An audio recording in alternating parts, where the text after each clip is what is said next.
Hey, so we are finally moving on to a new module. We are in module 3, topic 1 on expressions. So the first lesson starts on page 345 and it's called Relationships Matter, Evaluating Numeric Expressions. Some of our key words are perfect square, what it means to evaluate a numeric expression, perfect cube, and order of operations. I'm pretty sure you guys have heard order of operations before. You should have anyways, because I know you used it in at least 5th grade, definitely, probably 4th and 5th grade. You're going to interpret a number raised to a positive integer power as a repeated product. Identify perfect square numbers and perfect cube numbers. Write and evaluate numeric expressions involving whole number exponents. Model numeric expressions with 2- and 3-dimensional figures, and evaluate numeric expressions using the order of operations. So the first words that we're going to look at are perfect squares and perfect cubes. This means that a number is, the perfect squares have a power of 2, and perfect cubes have a power of 3. You're going to evaluate numeric expressions. So you're going to evaluate numeric expressions, and that basically means to solve. And then you have finally the order of operations, which you guys learned in elementary school, and I'm pretty sure you probably learned something along the lines of PEMDAS, or maybe you've heard of GEMS, but there's lots of acronyms for you to remember the order of your operations. And your operations are basically multiplication, division, addition, and subtraction are your operations. All right, so let's review some powers that you learned when you were in elementary school. So in 5th grade, you were introduced to exponents with powers of 10. Power of a 10. So this is 10 to the power of 2. 10 to the power of 2. This is 10 to the power of 5. This is 10 to the power of 3, and this is 10 to the power of 4. And it says write each power as a product of factors, then calculate the product. So the product of factors, 10 to the power of 2, the product of factors would be 10 times 10. And to calculate it, you would multiply them and get 100. This would be 10 times 10 times 10 times 10 times 10, which would be 100,000. This would be 10 times 10 times 10, which is 1,000. And this would be 10 times 10 times 10 times 10, which is 10,000. So that is what it means. Write each power as a product of factors. The factors are going to be 10 because that's your base. And then you do it 2 times because that is what the exponent says. So that is how you write that. So this should be a little bit of a review from 5th grade. And plus this exponent kind of tells you the number of zeros that are going to follow your 1. All right, moving forward, let's look at getting started. So something I want you to kind of look at is area of a square and area of a cube. Now, what makes a square is that all sides have the same length and width, like a square. All sides are the same. Same length, same width. And for a cube, all sides of a cube are the same. The length, the width, and the height. So all dimensions of squares and cubes are the same length, okay? When we solve the area of a square, we have to do one side times its length times width, right? So the area of a square, or to find the area, A equals length times width, right? So you're going to do one side times the other side. So you're going to multiply 2 sides. And they're going to be the same number. When you are repeating the same number by multiplying the same number, you can replace it with exponents. So if you're multiplying the same number twice, you can replace it with an exponent of 2, okay? And then for volume is length times width times height, right? So you are going to be multiplying the same number 3 times. When you are multiplying the same number 3 times, you can replace it with or rewrite it with an exponent of 3. So what that means is, so here we have a square where the side lengths are 2 inches. We're going to do the volume, okay? And if I were to find the volume of this, that means that the length would be 2, the width would be 2, and the height would be 2. I am repeated multiplication, the number 2. I could rewrite that as an exponent as 2 to the power of 3. So this would be a cube. If I were to multiply these together, 2 times 2 is 4, and 4 times 2 is 8. Okay? This one, let's do, I'm supposed to be doing square, but I did cube, or square. All right, let's do a square for this one. Let's do area equals length times width. So let's do a square for this. So my length is going to be a half, and my width is going to be half. So I'm multiplying a half twice. So I can rewrite that as 1/2 with an exponent of 2. And if I were to multiply that out, I would get 1/4. All right. Yeah, so if I were to do it, this one, cube or square. So let's do the same number. I'm just doing it in reverse order. Let's do 2 inches, but let's do it as a square. A equals length times width.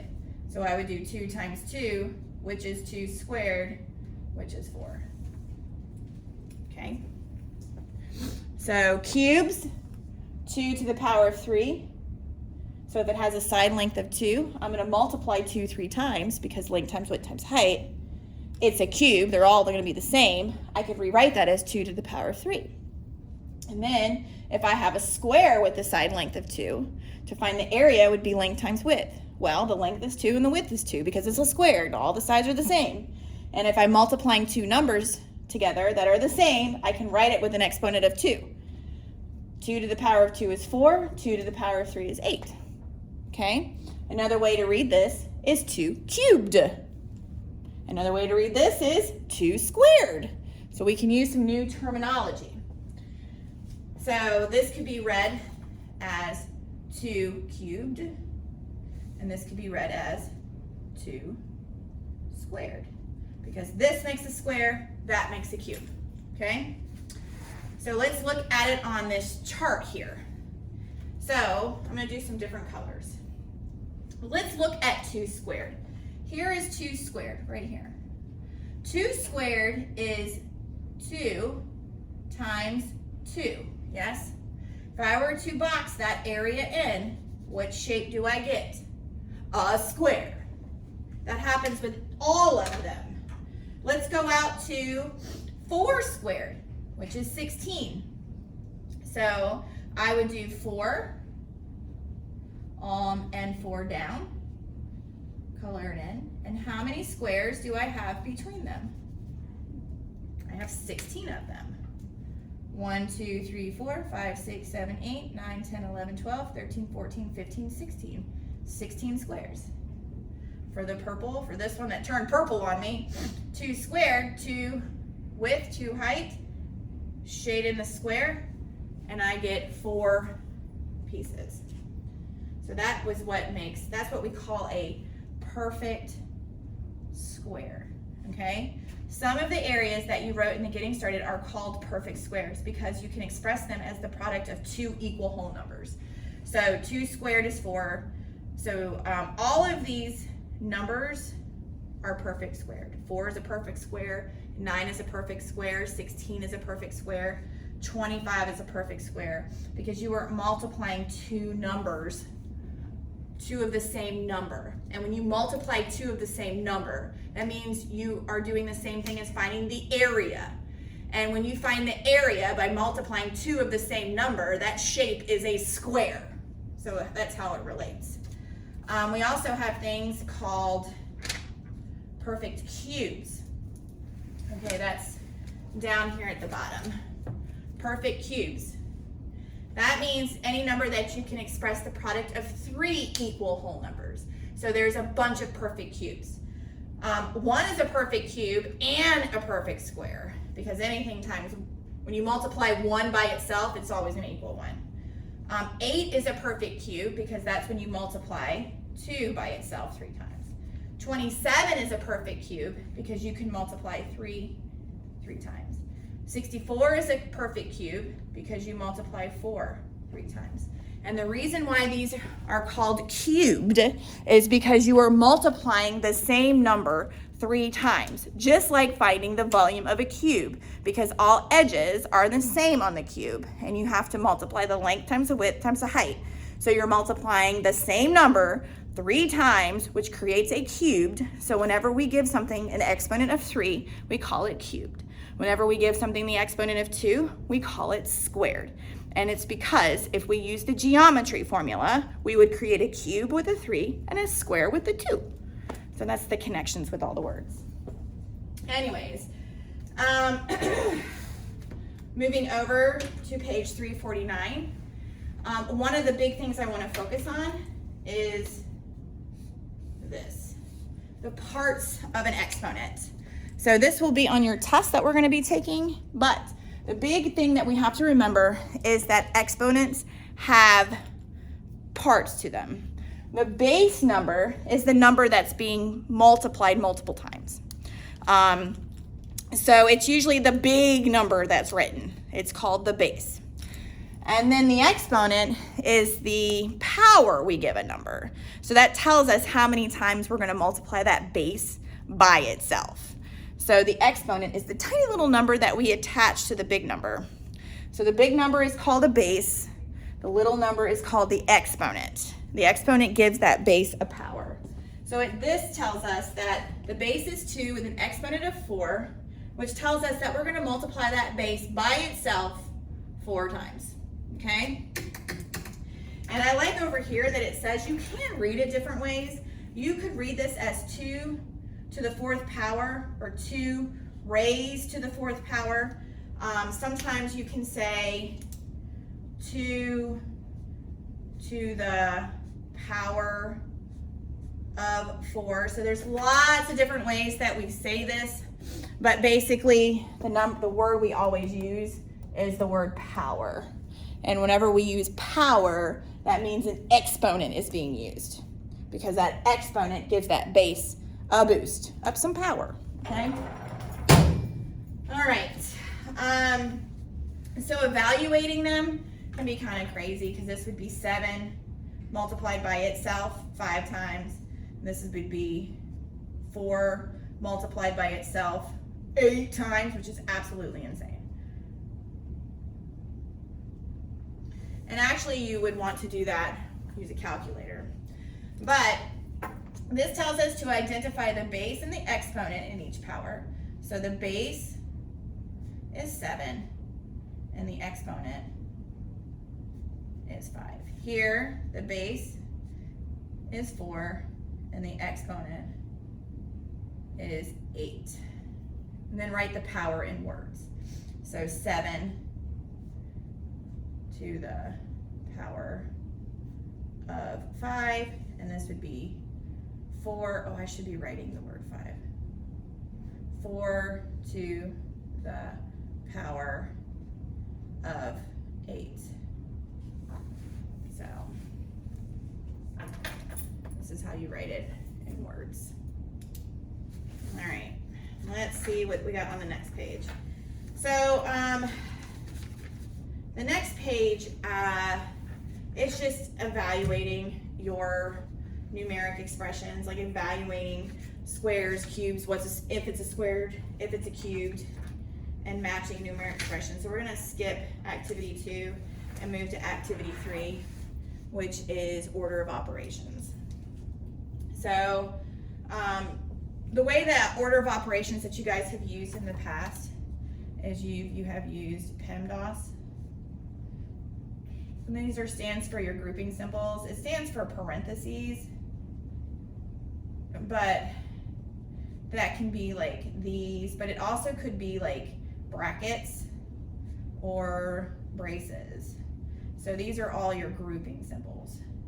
So that means that these symbols that you're using are the things that you group together first. So you have to put all your grouping things together, do all the work inside your parentheses before you do anything else. The E stands for exponents. Okay, now the MD go together.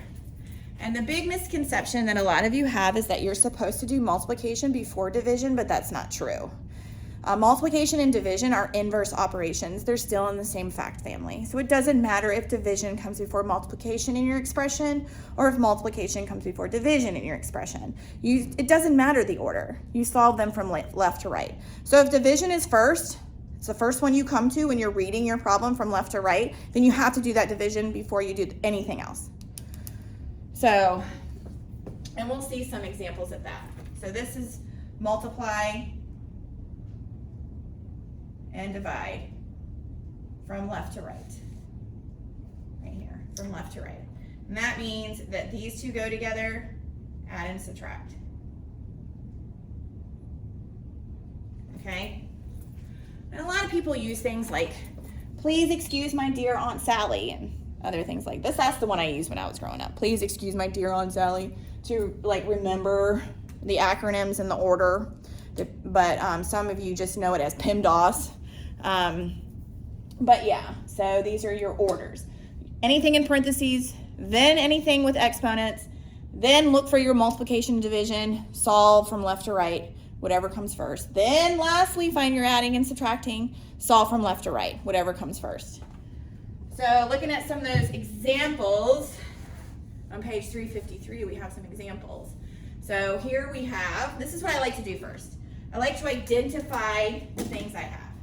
I notice I have a division symbol. Here's my operations. I have a division, a subtraction, and another division. I also have exponents. So I kind of like to look for this stuff. I also have exponents. So according to the order of operations, I do grouping symbols first. I don't see any. And then I do exponents. So the correct way to solve these is to first solve for your exponents. So we draw arrows down because we're going to solve our exponents. We're not doing the 28. We're not doing the division yet. 2 to the power of 2 is 2 times 2, which is 4. We're not doing the subtraction. We're not doing division.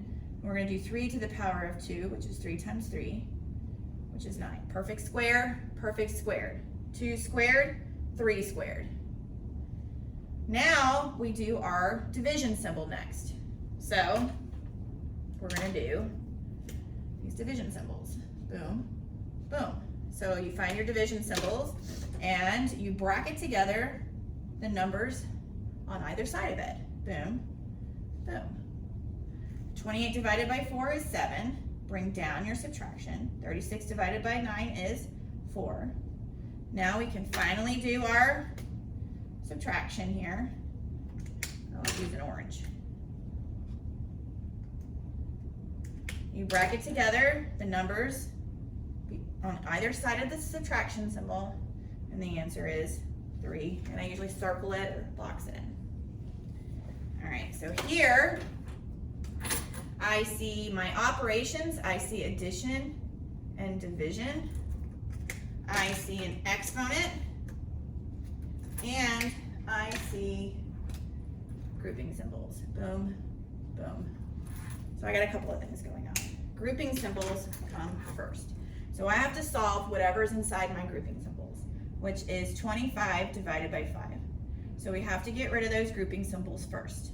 So we rewrite our expression, we solve what's in the parentheses, which is 5, and then we bring down the exponent with it. Now, I have my exponent and I have my operation of addition. So the exponent comes first. So I solve 5 squared, which is 5 times 5. So I bring down the 12, the addition. I'm solving this one. And then I got my last symbol, which is addition, and that equals, bracket it together, 37. All right, so for the rest of the page, I want you to pick, let's see what we got left. 8 of them. I want you to pick any 4, do half of them, and show your teacher, okay? So I want you to pick 4 to solve. Why did I put S there? Pick 4 to solve, boop, boop, boop, boop. Show teacher. Okay? So try some, see if you get them right, and we'll go over them in class. Okay? Just remember your order. Pick 4, give it a try. We'll tell you if the right answer in class. Thanks, guys.